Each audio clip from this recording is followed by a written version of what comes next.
Bom dia a todos. Good morning, everyone. Eu só queria avisar que a gente vai fazer esse painel em inglês, porque todos os nossos convidados são estrangeiros, tá bom? E peço para que todos fiquem com os microfones mutados e enjoy, e espero que vocês gostem, tá? So, thank you so much, everyone, for being here. My name is Camila Yahn. I'm here with my partners, Gigi Casimiro and Pires. And together we have founded Metaverse Fashion Talks, where we want to promote critical thinking for a culture shift. And we connect innovators and we bridge physical digital for a better future. We also have a podcast called Tech Fusion, where you can listen to it on Spotify. And we explore the intersection between tech and creativity, which brings us to our conversation this morning.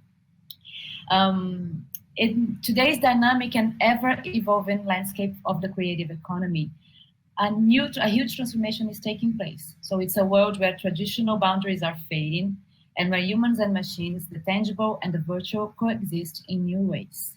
So this new creative economy represents a shift in the way we work, as we all know, and create and interact with the world around us. So in this roundtable, our idea is to talk about coexistence between human and machine, the integration of the real and virtual, and how these dynamics are shaping the landscape of the new creative economy. So we have very, very, very special guests, and I thank you all for being here with us, taking your time for being here with us. And Gigi, do you want to introduce them? Yes, actually, I just wanted to emphasize that we do have here today icons and pioneers of the industry. I can't thank them enough for being here. Krista, for example, is a huge artist and pioneer in the space. It's just an honor to have her connecting with the LATAM community by being here. And the same thing about Dr. Alex, that is a fantastic researcher. And you know, Alex, that I'm a big fan of your work. So you being here is just an inspiration to all of us. And of course, Lauren, representing Archetype AI, is going to be fantastic for us to discuss the new boundaries of the automation of our brains and the way we think and the technology. And last but not least, Tony, the incredible Antonio Talarico, that has been innovating in the world of arts and fashion. But before we move forward, I really wanted to give them the mic quickly so they can introduce briefly themselves, and then we'll dive into the questions. Dr. Alex, why don't you introduce yourself a little bit more to our audience? Just to follow Krista, it's such an honor to be in this space with you guys and actually, you know, following all of your work and being able to kind of share space about what I think is a new kind of frontier for body and mind and art practice, but also reestablishing, reconnecting and actually recontextualizing what a body is, what machines are. And I think that's been what's kind of been at the forefront of my inquiry as a fine art practitioner, and then becoming more of a body architect and kind of developing a practice that led me into fashion and an inquiry of identity, and how that through fashion, but also I was using fashion as a very much a sort of, I was looking into it as a fine artist, but then became on the inside of it, and it kind of developed this inquiry around the body and the body practice of identity. And that really has kind of led me to work with emerging technology and how technology can actually form this new texture that I feel very much is looking at the soft body, the soft machine, the idea of how we inquire and develop this new language with technology as an enabler. And this is a great forum to start to kind of expand on where that consciousness is going to take us. Amazing. We're very excited to dive into this. And Lauren, please, we would love to hear more about you and about your journey at Archetype. Yeah, can you hear me? Yes, very well. Yeah. So yeah, thank you so much for having me. I am a designer and choreographer. I've been primarily working in Silicon Valley, helping startups and design agencies and large companies invent new ways of interacting with computers. So, during my time at Google, I played a role in essentially broadening the ways we interact with computers, including both proximity and gesture-based interactions, essentially combining my knowledge of dance and choreography with input design. So currently I work at Archetype AI, and we're pioneering new real-time AI systems that understand the physical world. And on the side, I pursue creative projects at the intersection of choreography and computing. So I'm really excited to speak with this group of like diverse creative practitioners that seem like, there's a artistic practice and discourse there, but also an understanding of technology. So yeah, thanks so much. Very complimentary to all of like what you're going to discuss, that we have you as a choreographer, because I think a lot has to do with the understanding of the body, our existence in the space and all these other spaces, right? We're going to inhabit. So this is really special. And Tony, now microphone is with you. Tell more about yourself to everyone. Sure.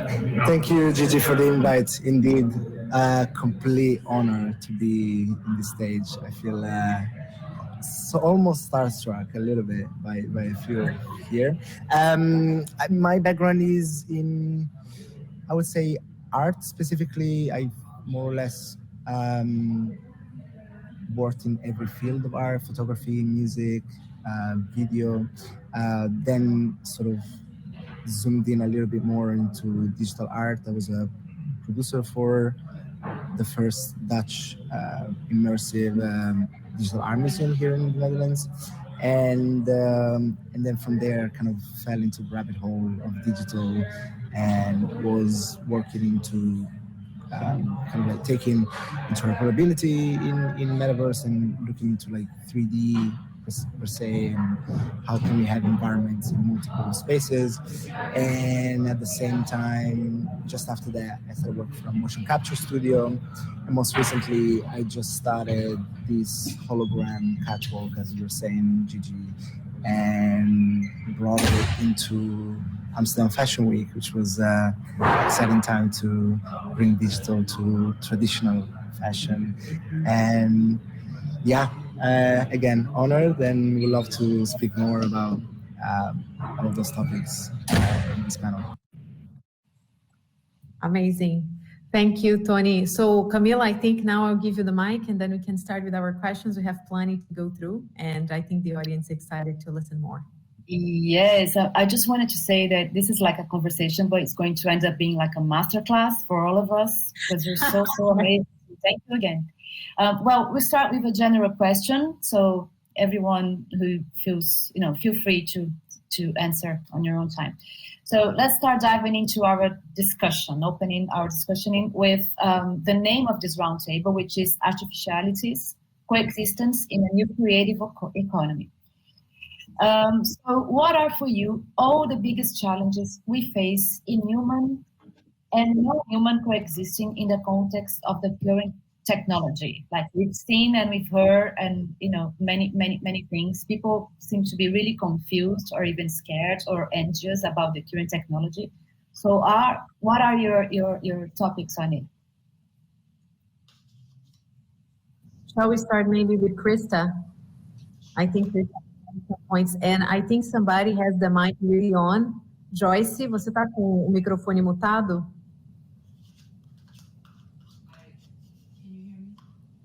Yes, Krista, please go ahead. Okay. So basically, I feel that there are two major energies involved right now. There are acceleration of emerging technology, including AI, the blockchain, and the metaverse. And then you have centralization versus decentralization, which is more of a political power dynamic of who will control these technologies, or will we have a creators economy? Will we have basically a Web3 system versus a centralized Web2 version where you have a major corporation or centralized power structures around the data that is accumulated, the control and the IP of the emerging technology that we're about to experience. And that's going to sweep the world and is already taking over the world.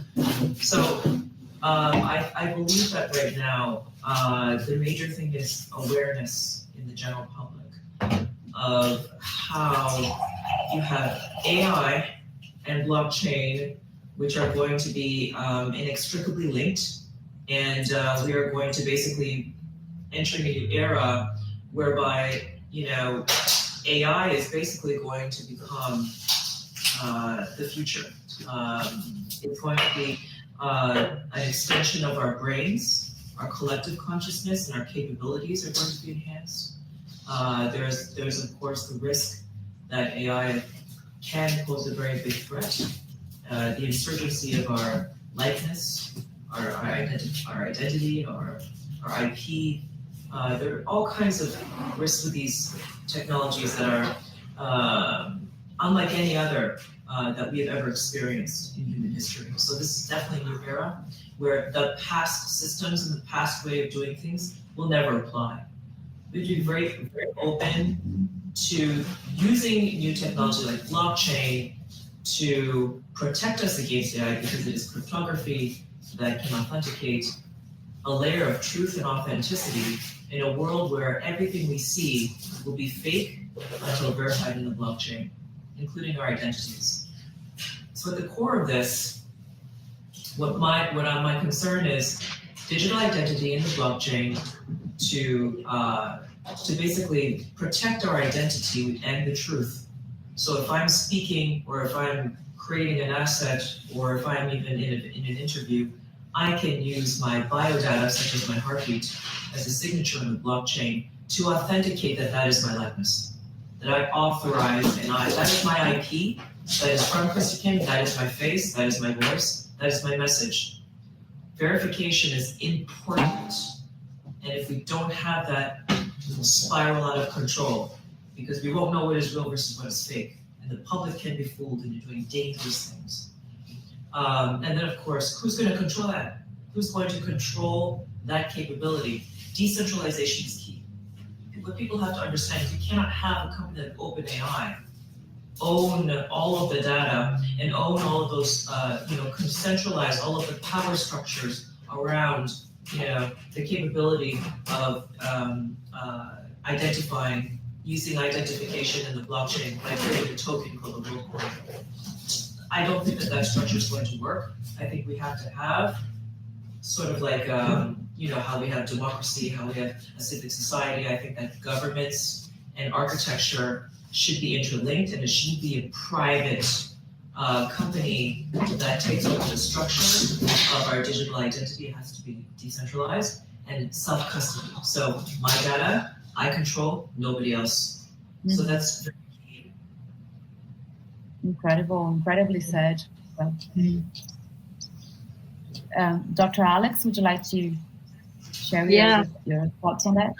I absolutely agree with that. I mean, it's that, sort of self-sovereign identity, or this idea of almost going back to, what it is that makes you you, and the kind of repositioning of the language that we have about self is, I mean, even just the words creative economy, we use words like economy, and it kind of aligns with management and resources. And I kind of think that, we've been on this kind of move fast and break things model, and we should be looking at kind of more like seventh generational thinking, where it's about, making decisions if it's going to benefit in 7 generations. And I think that kind of traceability and that idea of a self through the kind of the bio data of ourselves and what makes us ourselves is going to become really apparent as a new language of value as well. I've been really kind of looking at how we reestablish language, and words and everything that we look at that is race or gender moves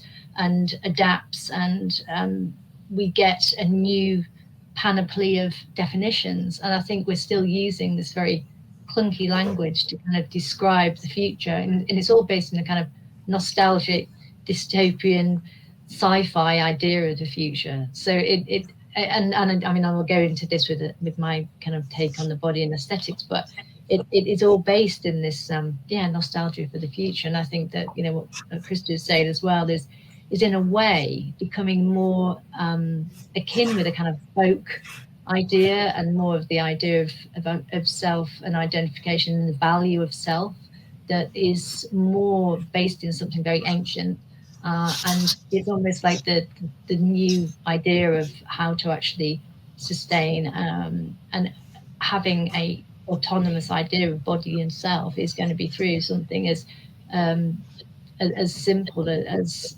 the resources of our body, of our heartbeat, of our breath, of our biome, our body, our body biome, and that will also become our essentially our new value. I mean, I want to talk about that a little bit later about the value of the healing body, but I think this essentially we're going to have to look at what it is that makes us us. Amazing. Thank you, Dr. Alex. Lauren?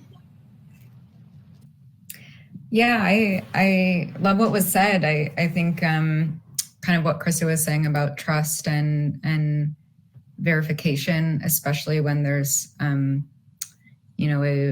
variety of different formats and types of content that can be generated now, and as well as like authentication into various systems. I think that's something very top of mind. And also what was said around the terminology in which we're using in the space, like it is kind of, this space is moving quite quickly, and it's the nascency too is, where we're using the same terms that sometimes we've been using since the beginning of artificial intelligence in like the 60s. So I think the terminology and the language we use to talk about these kind of ambiguous technologies is really important. One of the things I want to touch on is kind of this idea of transparency in AI systems, and kind of the responsible and ethical ways to kind of integrate it into our lives. And it's a tricky problem. I think like machine learning systems are often described as black boxes because they're very complex and opaque, and it's really challenging to understand how they arrive at specific decisions. And the idea of explanations matter. You think about human to human communication and the reasoning and justification for thoughts and actions. They're, the primary ways that we're understanding knowledge and transferring knowledge from one person to the other. So, broadly, I think with some of the legislation and regulatory movements for AI happening, I would hope and expect there to be more mandates and readouts of algorithmic decision-making and information about underlying data sources and what's being used and how. One kind of like tactical way of looking at transparency in terms of developing AI systems is there's a technique called chain of thought prompting, and it's essentially a way to have a large language model generate reasoning steps before giving a final response, thus like offering a glimpse into how it's making decisions. And I think when designing some of these systems, it's really helpful to have this information. And it's also important from the perspective of an end user, understanding more, having more visibility into the system just allows for more transparency, and transparency is key to build trust, and trust is key to build widespread social adoption of these technologies. So, when thinking about the challenges, transparency is kind of top of mind for me. Yeah, totally. 100% agreed. Tony? Yeah, I mean, so much to say on this topic, right? I think when I think of it, there is mainly 3 points. One of the first exhibitions that we did at Next Museum was this exhibition called Shifting Proximities, which was sort of a try to look into what does technology to either get us nearer to each other or apart from each other. And I think I'm thinking a lot, maybe as I get older, that becomes more important, at how kind of we look at technology as an interface between us, and this is the perfect example, right? We are in two different nations, and technology is putting us together in this point. But it very often also does the opposite and bring us apart. And in a weird way, this is also the case of we are together now, but since we have technology, we are not together in Brazil, let's say, where we will be, let's say, in real life, face to face. So it's a bit of this concern. Maybe concern is not the best word, but being aware of these shifting proximities and technology as an interface between us, as this medium between us, and whether it's taking us apart or nearer. The second part is, I think, in the question, I think the creative economy part, it's really important. I studied economics of art at the bachelor. When I was working in music, which was my start in Web3, the point that we wanted to have was using blockchains as a way to carry out royalty payments. I think we are getting into this very, very scary point where indeed AI just ingests a bunch of data that kind of like was taken from a bit of everywhere and anywhere, but we don't really know who should be paid for it later on, and whose royalties this should go to, and etc. And I think blockchains are, and Web3 is the perfect use case for these type of problems. And I truly think we should be very careful into kind of getting into this race of... We can't hear you anymore, Tony. You cannot hear me? We can hear you. It's very noisy. Yeah, Tony, maybe when you logged in, you didn't choose the right microphone. Maybe you are on the microphone of the laptop. Será que a gente segue, Gi? Let's go. Tony, I will apologize, but I'll just go to the next question, and then we're going to have your dedicated question so we can keep going. My next question actually is to you, Krista, and it's something connected to some other panel we have been together, I think a year ago at Vogue Singapore, in which I remember you mentioned about the era of acceleration. And that really deeply touched me because I think you bring that theme quite frequently. So my question to you is, what is the impact of this new speed of consumption of content, data, and products to us as humans, to our emotions? And are we ready to coexist with a speed that may not be natural to us?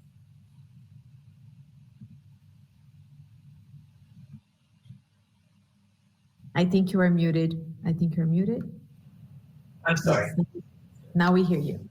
That's a great question because I actually think that we are not, and we are already currently experiencing a global mental health crisis because of distraction and addiction that is perpetrated by social media platforms. Eyes are in the state, so people are incentivized through addictive habits and likes and all of these other,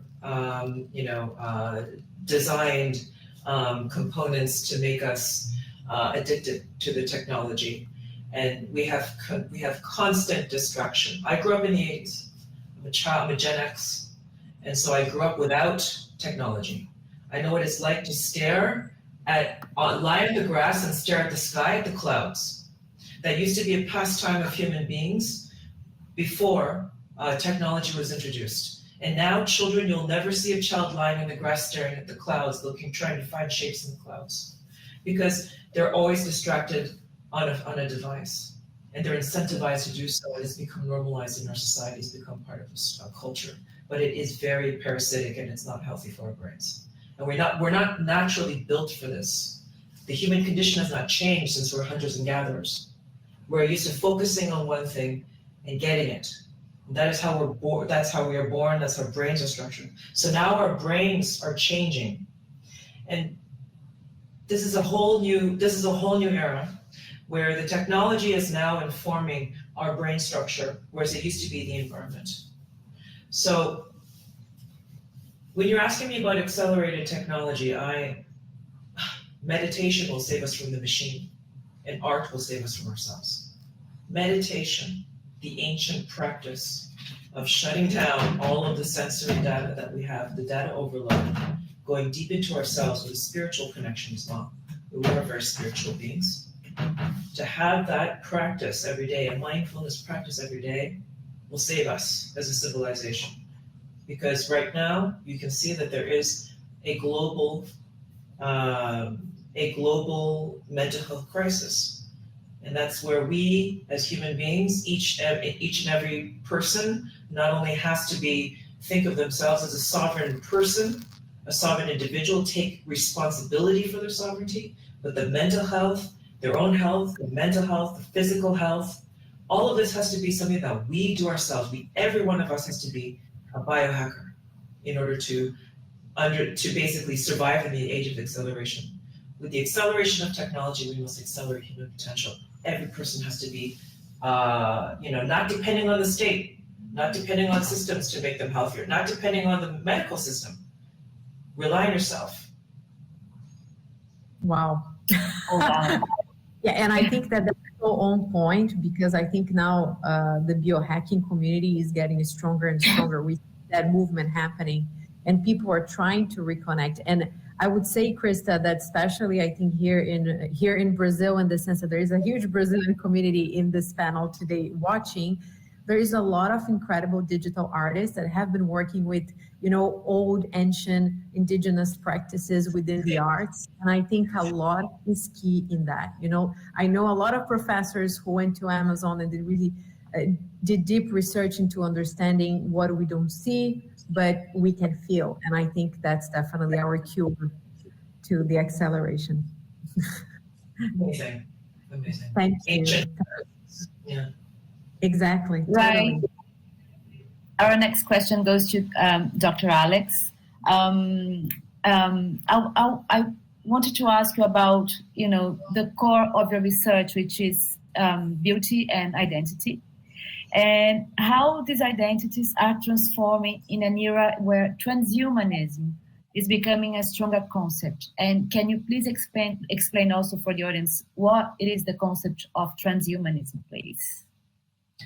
Well, it's, I was just nodding away at Krista what's saying about, haptic feedback, sort of underpinning and supporting. And I could go on about that forever. I'd love to have another conversation about that. I think it started with just, having the whoosh or the sound that you got an incoming message, and it all started and tumbled out from there, But it's a live conversation. I have this with my students every day, about questioning, unpacking all these kind of binary terms about this idea of humanism, transhumanism, posthumanism, and, what is machine, what is the body? And I think that, as we've been talking about sort of nostalgia for the future, but this kind of idea of the soft body, which is, for me, the kind of transhumanism about this integration of machine and body.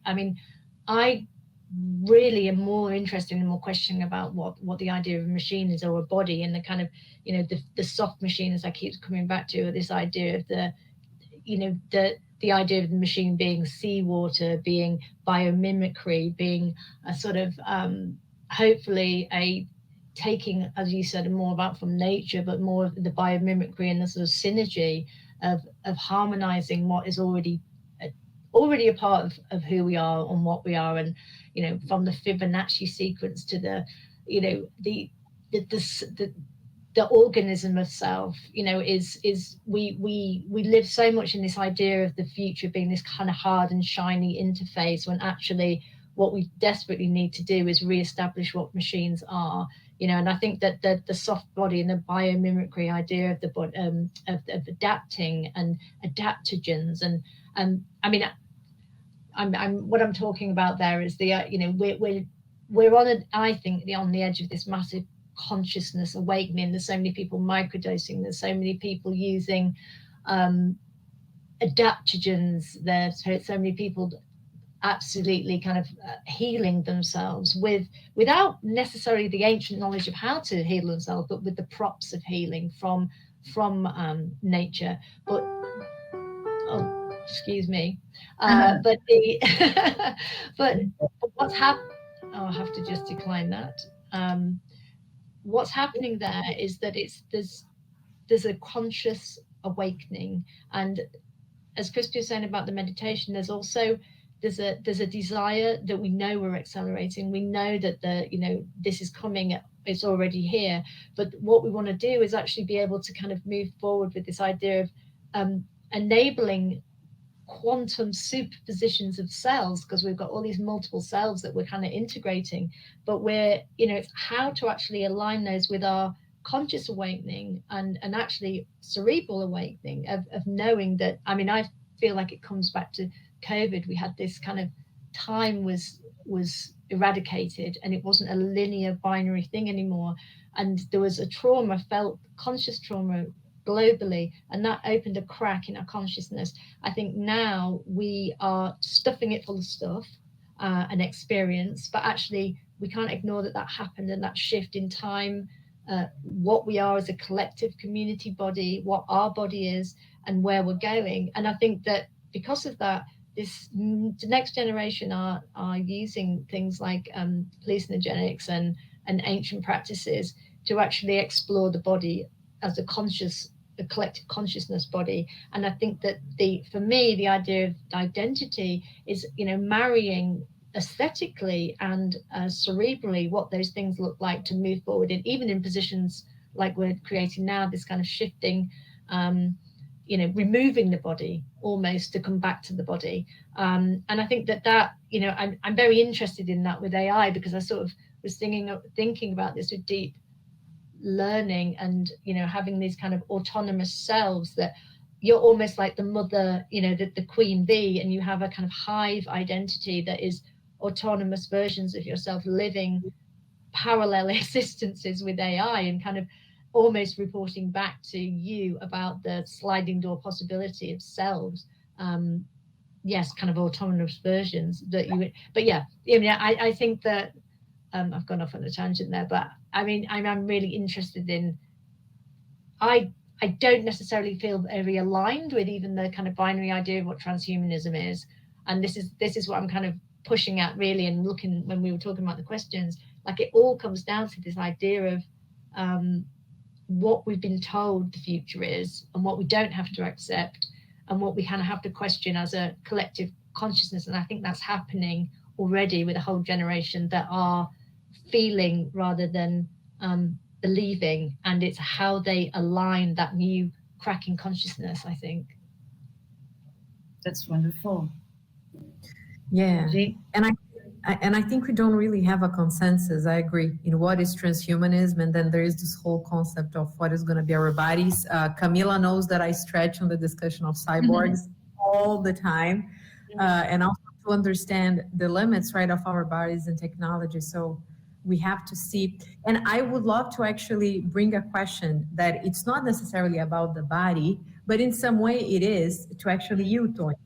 Because I think it has, the work you have been doing, especially the work you recently did with the Future Front Row, make us think about unleashing bodies that are not human into the physical space, right? And how we can bring those digital components to the spaces we already inhabit. So my question to you as a creative, because you are creative, you are a technologist, you are also a futurologist in a way, a futurist guy. How is your creative vision for the future of tangible and intangible fashion, right? And how all of holograms may play a part in it? I think the work that we did and the reason. Can you guys hear me well? Is it okay? Yeah. Yes, we hear you well. Okay. The reason I wanted to do it. Now we don't. Oh wow. No, we do. I'm hearing him. I am not. Yeah, I can hear you. I think maybe it's in your end, Cami. I Maybe. hear too. Okay. Sorry then. Sorry, No, Tony. keep going, Tony. Go on. Sorry. Talking about technology and this is interesting. So the reason I wanted to use a hologram and not, let's say, for example, I mean, there is a lot of other companies like Crypto Fashion Week that do amazing, let's say, fashion shows, quote unquote, was because indeed, I think scale plays a big part. I like seeing an avatar from even in mixed reality or in Metaverse, etc., and then seeing it in a physical place at 2 meters, 3 meters tall. It plays such a difference into kind of like your brain perceives this experience. The second part was my goal with this was to create a digital fashion show that felt like a normal fashion show. The goal was to, and the goal was also to show it to traditional fashion or people that weren't so familiar with it. For me, it was to create such an illusion that your brain will just make up the gap for what's real and what's not. And I think we succeeded in that, and this is why it was, let's say, successful, whatever. I think your brain is so malleable at kind of creating the gap or making up that last 10%, 15% of what is real and what isn't. And if you give it enough experience that looks fully digital, again, these were complete renders. None of the avatars ever existed. It wasn't shot or videos. It was all in a real engine and then projected. But to the people that were there, it felt like these real people were walking back and forth with catwalk. And that is, I think there is so much more power into, I think we're doing the mistake, and I've done the mistake before, of taking the real world into the digital space. And I think we should take the digital space and everything we can do with it into the real world. And once you do that, it's so much more powerful to the ones that are not so familiar with it. You know, we are 2, 3, 4 years ahead. For those, like I showed it to Amphi kids, students, I showed it to Calvin Klein designers and etc. They could understand. They could see it and say, yeah, I see this. I see the value of this. I see where you brought realism, but also extended it to a point where we couldn't have done this in physical space. And that is the little gap in between that real and digital. That's the sweet spot for me. And I really want to dig as deep. And you can add much more to this. Hologram is our canvas. Like anything that you project in it, it's what it will be. You can go into different verticals. I started with fashion because I think it made a lot of sense, but music is a perfect one, and many others. And then you can create an even more, let's say, a little bit more with realism, with motion capture. All of a sudden you can have physical, let's say, catwalk in a different place, grab those motion capture data and then project it digitally in a different space. And that's again this kind of like shifting proximities, right? It's this is where technology is bringing us more near to each other instead of separated. So there is so much more, and I think I found that spot with this, and I really want to dig deeper in it instead of creating digital twins of the real world in the virtual. Bravo. And before I pass to Camila, that is going to probably go for the next question, just wanted to mention that there is a Brazilian author and professor called André Lemos, and he talks a lot about this idea of, first we had an age of downloading the internet. First, we uploaded the internet with our data, with our information, and we may be entering the era of downloading it back to us. I like to believe we will eventually have some of those elements back to our physical spaces. So Tony, very, very on point what you are doing. Cami. Right, Lauren, I want to talk about your experience as a choreographer, and how do you think it influences your interaction with AI? And also, how do you envision this convergence of these areas shaping the future of digital experience? Yeah, can you hear me, actually? Yeah. Yeah, okay, just checking. Yeah, it's a great question. Most of my career has been focused on kind of this convergence around choreography and human-computer interaction. And, when we think about choreography, it's commonly associated with dance, but it can also be applied to the way that we think about our interactions with technology. They're essentially a set of planned or orchestrated movements people have with computers. So think of, swiping up on a mobile phone, or using a mouse and keyboard, or placing your hands underneath an automatic sink. Like all of this is essentially physical choreography that we have with our devices that was intentionally kind of thought through and designed. So kind of my work exists in this space. Much of my work at Google was centered around leveraging advanced sensors and machine learning to basically invent new inputs for computing. So this would include things like full body movements, proximity, and gestures. And there's a few ways that kind of my background influenced the process of designing those gestures. So one example is kind of early on in the discovery process, when we're designing a new gesture, we're really looking at kind of the anatomical and ergonomic and qualitative aspects of a movement. And from there, we're creating a broad set of gesture possibilities that are working within the constraints of a sensing technology. So the type of iteration of movements done at this stage is actually very similar to the ways in which choreographers maybe iterate on phrased material or play with this idea of a movement motif with a set of dancers in a room.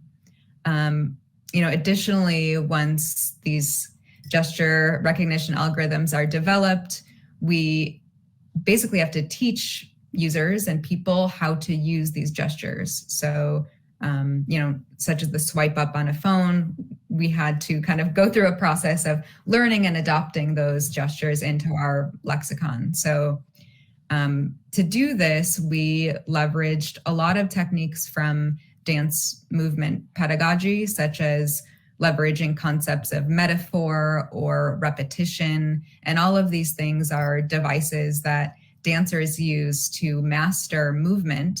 And we applied some of these concepts in digital interface design and the way that people would learn new ways to interact with computers, such as swiping your hand over a phone to snooze an alarm. We would, bring metaphors like, if you're swiping your hand over the phone, it feels like brushing crumbs off of a table. These kind of metaphors that are similar to actions we take in the physical world can actually help replicate certain qualities of movement and guide people to move with technology in a way that's successful. So, and in terms of like convergence of these areas, I think, historically developing gesture recognition algorithms has been extremely time consuming and costly and difficult. For example, some of the projects at Google, when we're designing new gestures, we're collecting over 5 million samples from an international population. And it's a lot of work. It's very time consuming. And once you do something for one device, you actually have to start from scratch if you kind of transfer that to another device or a form factor. So this is kind of where recent advancements in AI come in and help really alleviate a lot of those barriers we have of creating new experiences and inputs for people. So that's why some of the team at Archetype AI is really interested in looking at building a model that understands sensor data and physical world data to basically build something like ChatGPT, but for human behavior and the physical world. That's incredible, Lauren. We have, of course, in a little bit to wrap up. And, but there. I am here. Can you all hear me? Can you hear me? No? Yes? Yeah, I can. We can hear you. Perfect. So we have one final question, but because Lauren is already speaking, I want to stay with you, and then we can open to all of you incredible guests. Is a collective. G, can you hear me? Yes. Yes, I can. Yeah, Can you hear me? I can. Yeah, we can. Yeah. Perfect. So our final question is a general question to all of you, and I would like to start with Lauren because she was already speaking about some key points. So often we see dystopian visions about the future, and I think we all brought that up today. The Surrogate movie with Bruce Willis, Ready Player Me, and so many other versions of this sort of fearful future, right? But we may have a bright future that will reconnect ourselves with our missions as humans. So the question, Lauren, and then Dr. Alex, Chris, and Tony are, how can we humanize technology and our creative processes? How can we do that in a moment of automation? Lauren. Yeah, I'll keep my answer short and have everyone kind of chime in. But yeah, I think, these films that we see that kind of color our perception of technology and any sort of future depiction of an interface is actually a great tool to really investigate the possibilities and outcomes of a new technology. So I think oftentimes they're colored in a certain way and are served as a cautionary tale, but they're very useful to have the right discussions about technology. And I want to go back to kind of what was said from, I think, Krista earlier on around kind of humanizing technology and even what was said about meditation. I do feel like our bodies and our minds are kind of mismatched with the modern world.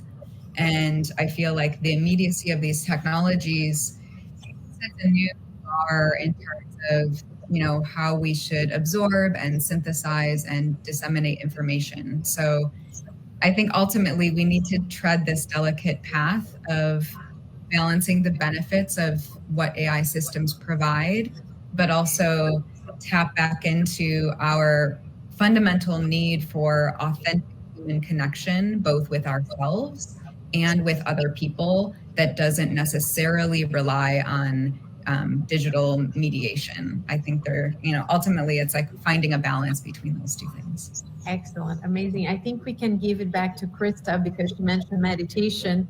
Krista, how do we make our process humanize more technology at this point in the game we are right now? Right. So basically,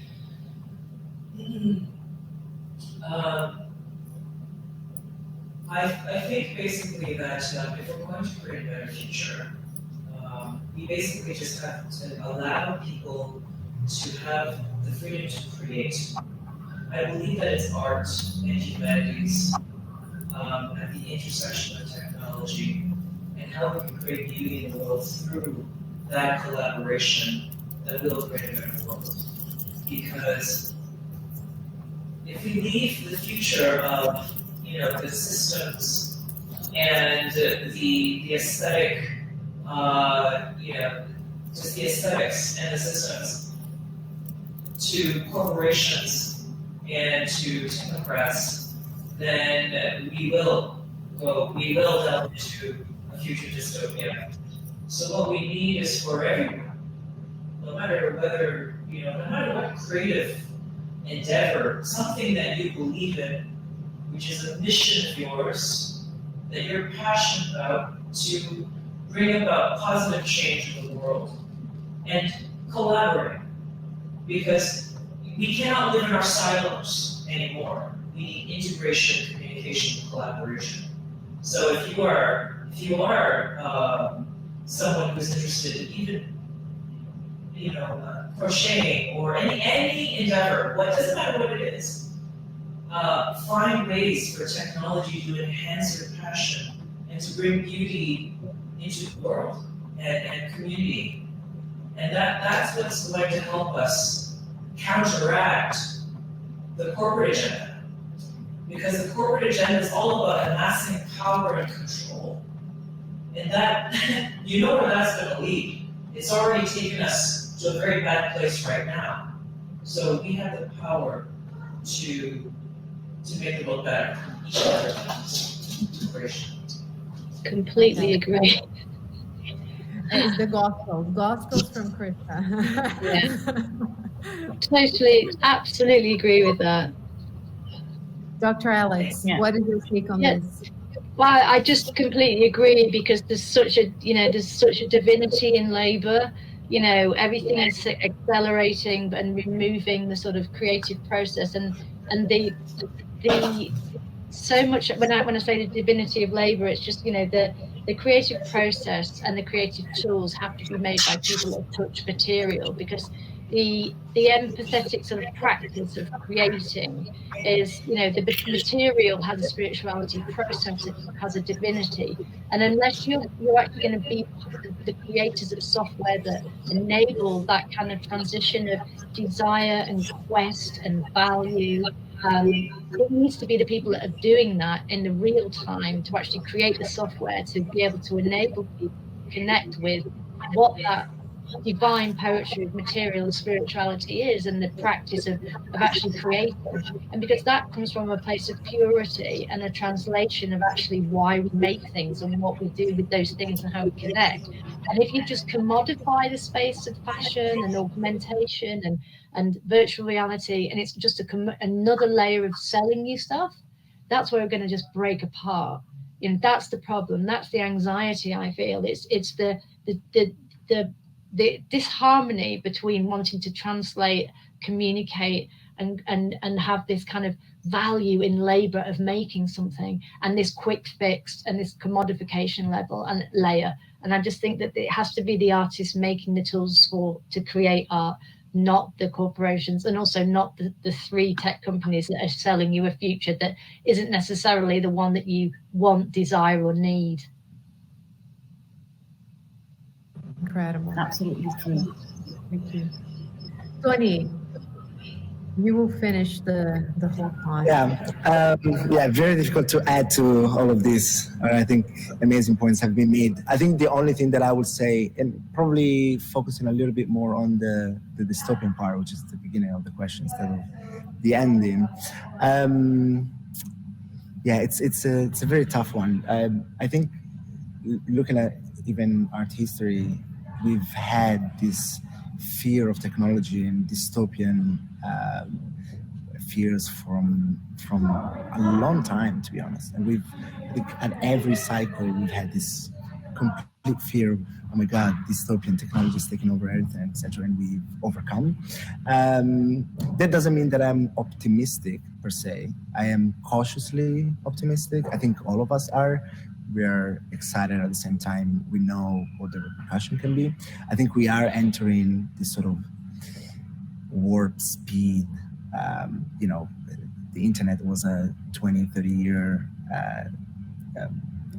approaching thing, and then already we are at the cusp of AI, and it feels like the span of time is shortening and kind of like becoming into quantum timing almost. So cautiously optimistic on the dystopian part.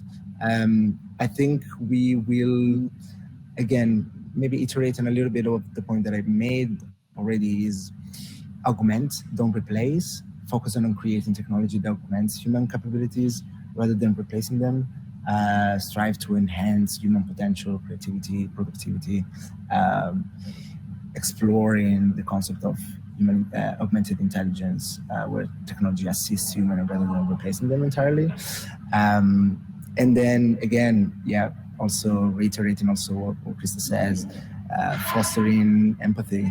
I think technology has the capability to be designed and used to promote understanding and compassion, and I think it's up to us to make that conscious decision to cater for it instead of against it.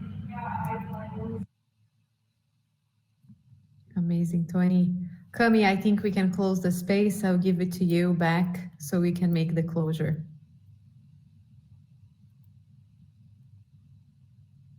Camila. I think Camila hear us. Do you hear us, Cami?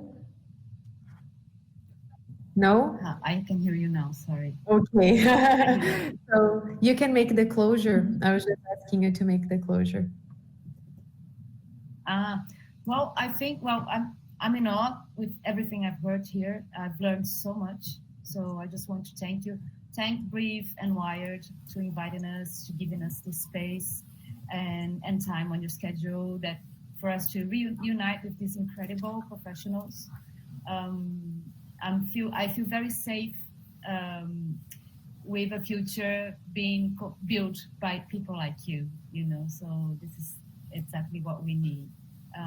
So thank you, the audience, and thank you every one of you for taking your time and being here with us. So hope we can keep in touch and build our future together. Thank you, everyone. Thank you so much, everybody. Thank you, Dr. Al.